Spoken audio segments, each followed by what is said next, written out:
ಈಗ ಇಲ್ಲಿ ಗಮನಿಸಿದ್ರೆ ಇದನ್ನು ಯಾವ ಒಂದು ಕುಗ್ರಾಮದ ಒಂದು ಶಾಲೆಗೆ ಬಂದಂಗಾಗಿದೆ. ಅತ್ಯಂತ ಕುಗ್ರಾಮಗಳು ಗಡಿ ಭಾಗದಾಗ ಇರ್ತಾವಲ್ಲ ಅವನು ಸಹ ಎಷ್ಟೋ ಚೆನ್ನಾಗಿ ನಡೀತಿರ್ತಾವೆ. ಆದರೆ ಇಲ್ಲಿ ಶಾಲೆ ವ್ಯವಸ್ಥೆ ಮತ್ತು ಅದಕ್ಕೆ ಪೂರಕವಾಗಿರ್ತಕ್ಕಂಥ ಎಲ್ಲ ವ್ಯವಸ್ಥೆಗಳು ಭಾಳ ಚೆನ್ನಾಗಿದ್ದಾವೆ ಅಂತ ಒಂದು ಕಂಡು ಬಂದಿದೆ. ಆದರೆ ಹಾಜರಾತಿ ಕೊರತೆ ಒಂದು ಮತ್ತು ಬೇರೆ ಸೌಲಭ್ಯಗಳು, ಮೂಲಭೂತ ಸೌಕರ್ಯಗಳು ಬೇರೆ ಬೇರೆ ಇಲಾಖೆಯಿಂದ ಆಗಬೇಕಾಗಿದ್ದಾವೆ. ಉದಾಹರಣೆಗೆ ಪಂಚಾಯತಿಂದ ಚರಂಡಿ ಆಗಬೇಕು, ಒಂದು ಡೆಮಾಲಿಷ್ ಆದ ಬಿಲ್ಡಿಂಗು, ಶೌಚಾಲಯಗಳು ಇವೆಲ್ಲ ಆಗಬೇಕು. ಅದನ್ನು ದಯವಿಟ್ಟು ನಾವು ವರದಿಯಲ್ಲಿ ಡಿಮ್ಯಾಂಡ್ ಮಾಡಿ ಒಂದು ಏನು ಇವತ್ತು ಸಭೆ ನಡೆದಿದೆ ಆ ನಡಾವಳಿಯಲ್ಲಿ ದಾಖಲಿಸಿ ಅಗತ್ಯವಾಗಿ ಬೇಕಾಗಿತ್ತು. ಈಗ ಈ ಒಂದು ಮನೆ ಮನೆ ಭೇಟಿ ಕಾರ್ಯಕ್ರಮ ಸ್ಕೂಲ್ ದಾಖಲಾತಿ ಸಮಯದಲ್ಲಿ ಮಾಡ್ತಾ ಇದ್ದೀರಾ? ಹೌದು ಸರ್, ದಾಖಲಾತಿ ಮಾಡ್ತಾ ಇದ್ದೀರಾ. ಆದರೂ ಸಹ ಗೊತ್ತಾ ಇಲ್ಲ. ಬಹುಶಃ ನನಗೆ ತಿಳಿದ ಮಟ್ಟಿಗೆ ಇದು ಹೋಬಳಿ ಪಕ್ಕ ಇರೋದ್ರಿಂದ ಹೋಬಳಿ ಪಕ್ಕ ಮತ್ತೆ ನಿಡ್ಸಾಲೆನಲ್ಲೂ ಇರ್ಬೇಕು ಕಾರ್ಮೆಂಟ್.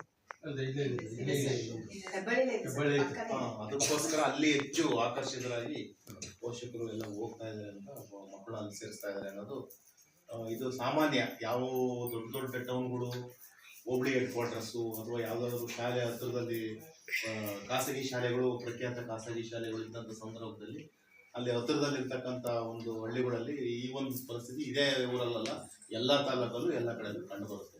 ಯಾಕೆಂದರೆ ಎಲ್ಲರೂ ಅಲ್ಲಿ ಸೇರಿಸ್ತಾರೆ. ಬಡವರು ಮತ್ತು ಆ ಒಂದು ಫೀಸು ಮತ್ತು ಹೊರೆಯನ್ನು ಹೊರಕಾಗದೇ ಇದ್ದರು ಸರ್ಕಾರಿ ಶಾಲೆ ಅಂತ ಬರ್ತಾರೆ. ಇರಲಿ, ತೊಂದರೆ ಇಲ್ಲ. ಎಲ್ಲರೂ ಸಹ ಗಾರ್ಮೆಂಟ್ನಾಗ ಓದಿರೋರೆಲ್ಲರೂ ಸಕ್ಸಸ್ ಆಗ್ತಾರೆ ಅನ್ನೋದು ಸುಳ್ಳು.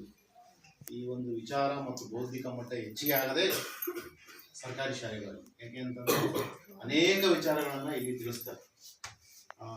ಅಲ್ಲಿ ಒಂದು ಎಜುಕೇಷನ್ ಓರಿಯೆಂಟೆಡ್ ಇರೋದಿಲ್ಲ. ಅದು ಓನ್ಲಿ ಮಕ್ಕಳಿಗೆ ಮುಂದಿನ ದಿನಗಳಲ್ಲಿ ಯಾವ್ಯಾವ ಉನ್ನತ ವ್ಯಾಸಂಗ ಅಥವಾ ಯಾವಾದರೂ ಹುದ್ದೆಗಳು ಹೋಗೋದಕ್ಕೆ ಈಗಲಿಂದಲೇ ಎಕ್ಸಾಮ್ ಪರ್ಪಸ್ಗೆ ರೆಡಿ ಮಾಡ್ತಿರ್ತಾರೆ. ಬಟ್ ಇಲ್ಲಿ ಹಂಗಾಗಲ್ಲ.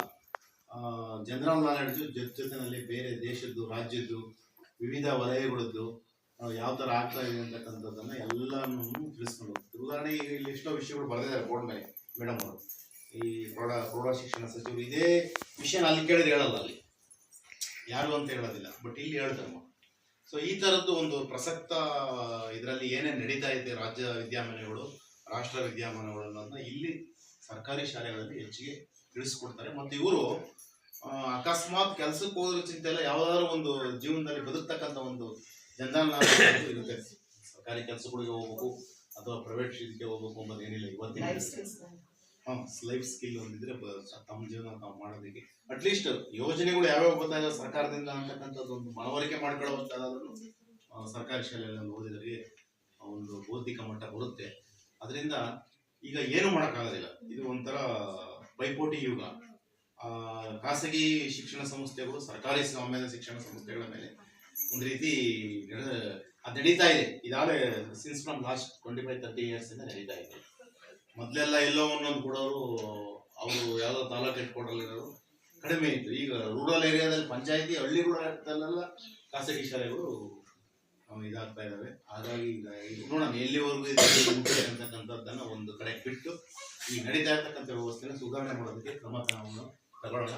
ಮತ್ತು ಇದಕ್ಕೆ ಸಪೋರ್ಟಿವ್ ಆಗಿ ನಾನು ಸಹ ಇಒ ಸಾಹೇಬ್ ಮಾತಾಡ್ತೀನಿ. ಶಾಲೆಗೆ ಹೋಗಿದೆ ಸರ್ ಇದೆ ಅಂತ ಅವ್ರು ಗಮನಕ್ಕೆ ತರ್ತೀನಿ. ತಹಶೀಲ್ದಾರ್ ಮೇಡಮ್ ಅವರು ಗಮನಕ್ಕೆ ತರ್ತೀನಿ. ಇಷ್ಟೇಳಿ ಈ ಒಂದು ಇದನ್ನ ನೀವು ಇನ್ನೂ ಹೆಚ್ಚಿನ ಮಟ್ಟದಲ್ಲಿ ಹೆಚ್ಚಿನ ಈಗ ಒಂದು ಇದರಲ್ಲಿ ನೀವೇ ಪೋಷಕರು ಮಾತಾಡ್ಕೊಂಡು ಯಾರನ್ನು ಇರೋ ಸ್ಟ್ರೆಂತ್ನಾದ್ರೂ ಮೇಂಟೈನ್ ಮಾಡ್ಕೊಂಡು ಹೋಗೋದಕ್ಕೆ ನೀವೆಲ್ಲ ಸಹಕಾರ ಕೊಡಬೇಕು ಅಂತ ಕೇಳ್ಕೊಂಡು ಈ ಶಾಲೆ ಇನ್ನೂ ಯಶಸ್ವಿ ಆಗಲಿ ಅಂತ ಹಾರೈಸ್ತಾ ನನ್ನ ಮಾಡ್ತೀನಿ. ಈ ಒಂದು ಸಭೆ ಉದ್ದೇಶಿಸಿ ನಮಗೆ ಕೆಲವೊಂದು ಮಾರ್ಗದರ್ಶನ ನೀಡಿದಂತಹ ರಂಗನಾಥ್ ಸರ್ ಅವರಿಗೆ ಧನ್ಯವಾದಗಳು. ಈ ಒಂದು ಈಗ ಈ ಕಾರ್ಯಕ್ರಮದ ಅಂತಿಮ ಘಟ್ಟ ವಂದನಾರ್ಪಣೆ. ಈ ಒಂದು ಕಾರ್ಯಕ್ರಮಕ್ಕೆ ಅಧ್ಯಕ್ಷತೆಯನ್ನು ವಹಿಸಿ ಆಗಮಿಸಿ ನಮಗೆ ಕೆಲವೊಂದು ಹಿತನುಡಿಗಳು, ಜೊತೆಗೆ ಸರ್ಕಾರಿ ಶಾಲೆಗಳ ಮಹತ್ವ, ಅದರಿಂದ ಕಲಿತಂತಹ ಮಕ್ಕಳು ಮುಂದೆ ಯಾವ ರೀತಿ ಜೀವನದಲ್ಲಿ ಬೆಳಿಬೇಕು, ಬೆಳೆಯೋದ್ರ ಮುಖಾಂತರ ಶಿಕ್ಷಣದ ಮಹತ್ವ ಏನು, ಜೊತೆಗೆ ಆ ಒಂದು ಶಿಕ್ಷಣ ನೀಡುವಲ್ಲಿ ಶಾಲೆಗೆ ಬೇಕಾದಂತಹ ಮೂಲಭೂತ ಸೌಕರ್ಯಗಳ ಅಗತ್ಯತೆ ಏನು ಅನ್ನೋದ್ರ ಬಗ್ಗೆ ತುಂಬಾ ಸೂಕ್ಷ್ಮವಾಗಿ ತಿಳಿಸ್ಕೊಟ್ಟಂತಹ ರಂಗನಾಥ್ ಸರ್ ಅವರಿಗೆ ನಿಮ್ಮೆಲ್ಲರ ಪರವಾಗಿ ತುಂಬ ಧನ್ಯವಾದಗಳು.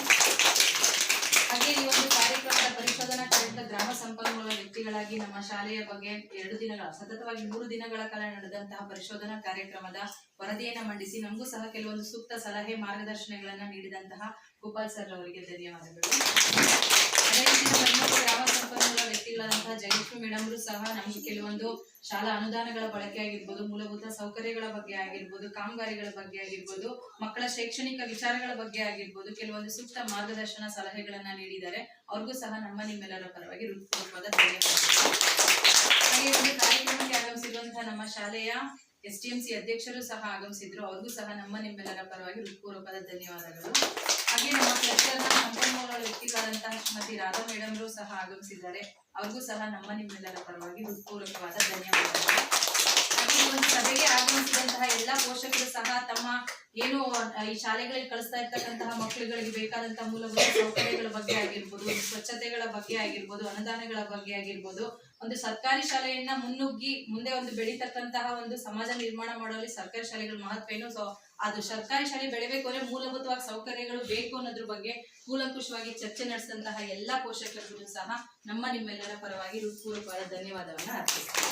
ಹಾಗೆ ಈ ಒಂದು ಕಾರ್ಯಕ್ರಮದ ಕೇಂದ್ರ ಬಿಂದುಗಳು ಅಂತ ಆಗ್ಲೇ ಹೇಳಿದೆ ಸರ್, ನಮ್ಮ ಶಾಲೆಯ ವಿದ್ಯಾರ್ಥಿಗಳು ನೀವು ಸಹ ಶಾಂತವಾಗಿ ಕೂತ್ಕೊಂಡು ಈ ಒಂದು ಕಾರ್ಯಕ್ರಮವನ್ನ ಸಭೆಯನ್ನು ನಡೆಸೋದಕ್ಕೆ ಯಶಸ್ವಿಯಾಗಿದ್ದೀರಾ. ನಿಮ್ಗೂ ಸಹ ನಿಮ್ಮೆಲ್ಲರ ಪರವಾಗಿ ಹೃತ್ಪೂರ್ವಕವಾದ ಧನ್ಯವಾದಗಳು.